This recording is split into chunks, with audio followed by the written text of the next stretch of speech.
સુરેન્દ્રનગર જિલ્લાના ચુડા તાલુકાના લોકો પાયલટ સબ્બીર ખાન હિસામ ખાન પઠાણને મુંબઈમાં વિશિષ્ટ રેલ સેવા પુરસ્કારથી સન્માનિત કરવામાં આવ્યા છે. ચુડાના રહેવાસી તથા સિપાઈ સમાજ ટ્રસ્ટ ગુજરાતના સહમંત્રી સબ્બીર ખાન હિસામ ખાન પઠાણ રેલવે ભાવનગર ડિવિઝનમાં લોકો પાયલટ તરીકે કાર્યરત છે. ત્યારે તાજેતરમાં મુંબઈમાં આયોજિત એક સમારોહમાં જનરલ મેનેજર દ્વારા તેઓના ક્ષેત્રમાં કરવામાં આવેલ તેમના નોંધપાત્ર કાર્ય, તેમની કાર્યદક્ષતા અને સમર્પણ બદલ સન્માનપત્ર તથા શિલ્ડ સાથે રેલ સેવા પુરસ્કાર એવોર્ડ એનાયત કરવામાં આવ્યો હતો.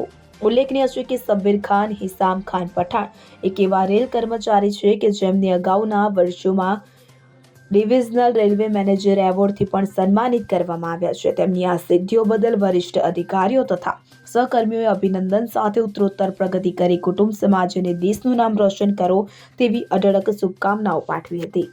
કલ્પેશ વાઢેર સાથે CN24 ન્યૂઝ, સુરેન્દ્રનગર. હવે જુઓ દેશ દુનિયાની તમામ ખબરો તમારી આંગળીના ટેરવે. ઉઠાવો મોબાઈલ અને ગૂગલ પ્લે સ્ટોર પરથી ડાઉનલોડ કરો અમારી CN24 ન્યૂઝ મોબાઈલ એપ.